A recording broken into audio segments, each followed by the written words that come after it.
Yuzarsif yang kini menjadi pengurus serta penasehat istana, kembali mengembalikan pekerjaan penghidang makanan dan pembaca cerita kepada Huya dan Sufer. Putifar yang sudah terlalu percaya dengan Yuzarsif, sampai tak perlu mengecek laporan yang diberikan kepadanya. Zulaikha yang datang tiba-tiba pun juga memuji Yuzarsif, yang bisa membuat semua penghuni istana merasa nyaman. Zulaikha yang biasanya tidak pernah memuji orang, kali ini dia memuji Yuzarsif di depan Putifar. Hal itu membuatnya merasa aneh, karena biasanya Zulaikha lah yang biasa dipuji oleh orang-orang. Setelah Yuzarsif pergi, Zulaikha mengatakan kepada Putifar tentang sifat-sifat yang berubah terhadapnya, sampai ia tak mau memandang wajahnya sama sekali. Hal itu membuat Putifar merasa curiga kepada mereka, karena menurutnya ada yang disembunyikan oleh Zulaikha kepadanya. Malam harinya, akhirnya Zulaikha menyaksikan sendiri bahwa Yuzarsif sedang berdoa kepada Tuhan selain Amun. Hal itu langsung membuat Kalimama kembali menghasut Zulaikha untuk melaporkan kejadian itu kepada Putifar dan Anikmahu, agar Yuzarsif segera ditangkap dan dihukum. Akan tetapi Zulaikha malah mengancam Kalimama, jika dia menyebarkan berita itu maka dia akan dibunuh olehnya. Zulaikha tidak peduli dengan keyakinan Yuzarsif, dia hanya peduli bagaimana caranya agar dia bisa mendapatkan hati Yuzarsif, agar menjadi miliknya. Zulaikha yang sudah dikuasai oleh hawa nafsu menyuruh Kalimama segera menghiasi kamarnya seindah mungkin. Dan setelah itu, ia menyuruh Yuzarsif datang ke kamarnya lalu mengunci ketujuh pintu kamarnya itu. Zulaikha ingin membuktikan kepada Yuzarsif, jika dia adalah budak yang harus mematuhi perintah majikannya. Setelah semua kamar sudah dihias, Kalimama segera memanggil Yuzarsif menuju kamar Zulaikha. Sebelum pergi, dia sempat berdoa kepada Allah agar selalu melindunginya, karena tidak seperti biasanya Zulaikha memanggilnya ke kamar tujuh pintu, di mana tempat itu adalah tempat yang bersifat pribadi baginya. Dan Kalimama segera menutup semua pintu, lalu menguncinya rapat-rapat. Setelah Kalimama pergi, Zulaikha mulai menggoda Yuzarsif agar dia mau memuaskan nafsu Zulaikha yang sudah tak terbendung begitu lama kepada Yuzarsif.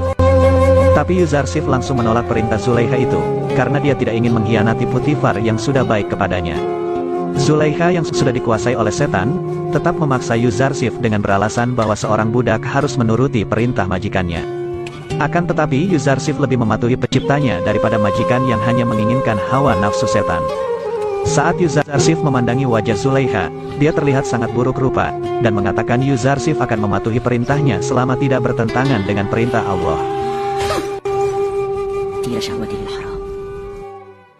Di tengah-tengah perdebatan itu, datanglah malaikat Jibril membawakan pesan dari Allah, agar Yuzarsif tidak membalas perbuatan Zulaikha.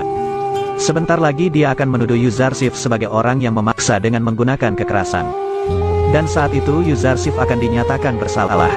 Jibril menyuruh Yuzarsif agar lagi dari godaan syaitan, dan segera menuju pintu. Dengan izin Allah, pintu yang harusnya terkunci rapat-rapat, membuka dengan sendirinya dan memberikan jalan untuk Yuzarsif keluar dari kamar Zulaikha. Zulaikha pun terus mengejar Yuzarsif, hingga akhirnya sebelum mereka keluar, Zulaikha sempat merobek baju milik Yuzarsif yang berusaha menariknya. Dan saat mereka keluar dari kamar itu, tak disangka Putifar sudah berada di depan mereka. Putifar yang sangat marah, langsung menyuruh mereka untuk menjelaskan apa yang sebenarnya telah terjadi. Seperti yang sudah dikatakan oleh Jibril tadi, Zulaikha langsung memfitnah Yuzarsif bahwa dia telah digoda dan dipaksa untuk memuaskan nafsu Yuzarsif. Yuzarsif yang tidak mempunyai saksi membuat Putifar mempercayai perkataan istrinya, dan akan segera menghukum Yuzarsif. Padahal sebenarnya ada dua pelayan yang mengetahui, bahwa Zulaikha lah yang bersalah. Tapi mereka tidak berani untuk bersaksi kepada Putifar, karena mereka takut dengan Zulaikha. Ketika Kalimama disuruh untuk memanggil Rudamun agar menangkap Yuzarsif, tiba-tiba Yuzarsif mengatakan, bahwa dia mempunyai saksi untuknya, yaitu seorang bayi yang bernama Kisin. Dia adalah keponakan dari Zulaikha yang kebetulan sedang berkunjung ke istana. Dan dengan izin Allah, Kisin berbicara kepada semuanya dan mengatakan bahwa jika baju depan Yuzarsif yang robek, maka Zulaikha tidak bersalah. Tapi jika baju belakang Yuzarsif yang robek, maka Zulaikha lah yang memaksa Yuzarsif dan menggodanya. Hal itu membuat semua orang di sana merasa terkejut, karena seorang bayi bisa berbicara dan mengatakan hal yang sudah terjadi. Setelah Putifar mengetahui bahwa Zulaikha lah yang bersalah, dia langsung memarahinya, karena sudah berusaha menipunya dengan tangisan. Putifar lalu meminta maaf kepada Yuzarsif, karena sudah menuduhnya, dan menyuruh semua orang di sana agar tidak menyebarkan kejadian itu kepada orang lain. Setelah itu, Zulaikha mengungkapkan kepada Kalimama bahwa seorang bayi bisa berbicara dan mengungkapkan yang sebenarnya terjadi. Zulaikha masih merasa aneh, karena Qasim mengatakan bahwa dia berbicara atas izin Tuhan Yang Maha Esa. Dia juga merasa aneh, karena pintu yang terkunci rapat bisa membuka sendiri seolah-olah memberikan jalan kepada Yuzarsif. Kalimama lalu menghasut Zulaikha, mengatakan bahwa Yuzarsif menggunakan sebuah sihir. Dia juga menyihir semua penghuni istana, agar menyukai dirinya. Tapi Zulaikha langsung menyangkal tuduhan itu, karena dari kecil Yuzarsif hidup di istana dan tidak berguru kepada guru sihir manapun. Kejadian itu ternyata langsung menyebar ke seluruh istana, bahkan sampai penjuru Mesir. Karena dua pelayan yang tadi menceritakan semua kejadiannya. Di sisi lain, Pendeta Kimuni mulai mendekati seorang pelayan istana Amunhotep yang bernama Apophis. Dia menghasut Apophis jika selama ini Putifar dan Amunhotep memusuhi Amun dan akan memeranginya. Akan tetapi Apophis tidak mempercayai perkataan Kimuni, karena menurutnya Amunhotep adalah manusia setengah dewa, dan mana mungkin sesama dewa akan saling menghancurkan.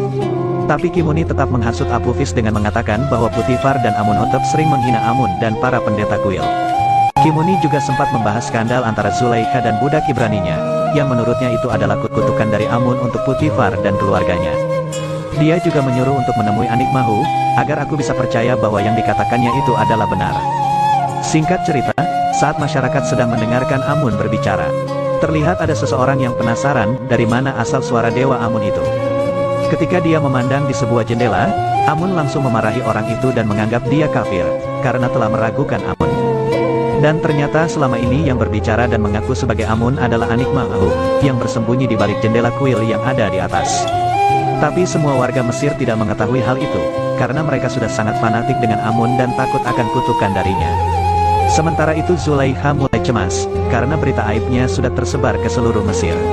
Kalimama juga menjelaskan bahwa seluruh wanita bangsawan Mesir mulai menjelek-jelekkan Zulaikha, karena sudah tertarik dengan seorang budak. Zulaikha pun langsung marah mendengarnya, dan akan membuktikan ke semua wanita bangsawan Mesir, jika mereka di posisinya mereka juga akan melakukan hal yang sama kepada Yuzarsif. Singkat cerita, datanglah Anik Mahu ke istana Putifar, untuk menanyakan tentang kejadian skandal antara Zulaikha dan Yuzarsif. Ketika dia sampai di istana, hanya Yuzarsif saja yang tidak memberikan hormat kepadanya. Dan pada akhirnya Anik Mahu mengetahui sosok Yuzarsif yang sesungguhnya. Saat Zulaikha dan Putifar menemui Anik Mahu di kuil Amun, Anik Mahu langsung memarahi mereka, karena telah berbuat hal yang tidak terpuji. Zulaikha yang dianggap dewi terbesar kuil Amun, melakukan skandal dengan seorang budak yang tak tahu tata krama, karena tidak memberi hormat kepada Anik Mahu. Putifar yang mendengarnya hanya cuek dengan semua ocehan dari Anik Mahu. Dan Zulaikha yang sudah terpojok, meminta kesempatan kepada Anik Mahu, bahwa dia bisa membuktikan kalau dirinya tidak bersalah. Anik Mahu pun akan melihat apa yang akan dilakukan Zulaikha untuk membersihkan aibnya pada semua orang.